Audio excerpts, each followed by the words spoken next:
แพรปลูกบักเขือเทศไว้ประมาณ20ต้นเนี่ยล่ะค่ะทุกคน บาดที่นี่เขาเริ่มใหญ่แล้วเด้ค่ะใหญ่แล้วบาดนี้ก็ต้องมายากการเฮ็ดข้างแล้วค่ะบ่เฮ็ดข้างบ่ได้ติเคยแล้วค่ะทุกคนบักเขือเทศพอมันไปจุ่มลงดินเท่านั้นล่ะค่ะม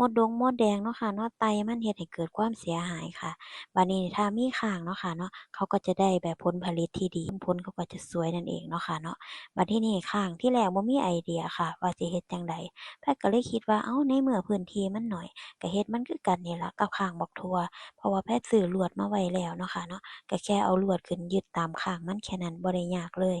บัดนี้ก็ทำการกระบวนการเลื่อยเนาะค่ะทุกคนพอเลื่อยเสร็จก็ผ่าเนาะค่ะเนาะพอผ่าเสร็จก็ทำการจะเอาไปประกอบค่ะแต่ตอนนี้ไม้บ่พอแล้วค่ะทุกคนเดี๋ยวต้องไปหาตัดไม้มาเพิ่มค่ะเพราะว่านับจำนวนต้นแล้วจำนวนแถวแล้วว่าต้องใช้เท่าใดเนาะค่ะเนาะบ่เป็นหยังค่ะเพราะว่าไม้เราหลายนั่นเองพอสวนทุกสวนนี่มีไม้ไผ่ค่ะทุกคน ก็เลยง่ายเนาะค่ะเนาะในการเอามาทำการเกษตรมันเฮ็ดให้เราประหยัดได้หลายเดะค่ะมันยากอยู่ตรงเดียวค่ะทุกคนมันยากตอนไปตัดนี่ล่ะค่ะเทิงลากเทิงดึงเทิงแบกนั่นล่ะโอ้หนักเติบอันนั้นน่ะค่ะในเมื่อเราได้เฮ็ดแล้วเราก็ต้องไปให้มันสุดค่ะทุกคนบัดทีนี้สวนแพรก็จะเป็นเหมือนกับว่ามีเครื่องส้มตำครบเลยเด้อค่ะบักฮุ่งก็มีแล้วบักนาวก็ปลูกแล้วบักพริกก็เพิ่งปลูกไปค่ะทุกคนบักเขือเทศก็กำลังใหญ่นอกจากว่าเป็นเครื่องทำส้มตำ มันยังเฮ็ดเมนูอื่นได้หลายเดะค่ะทุกคนเราสามารถเอาไปเฮ็ดประกอบอาหารได้หลายๆอย่างแล้วก็ลดต้นทุนลดค่าใช้จ่ายได้พร้อมค่ะและที่สำคัญที่สุดสำหรับแพรเลย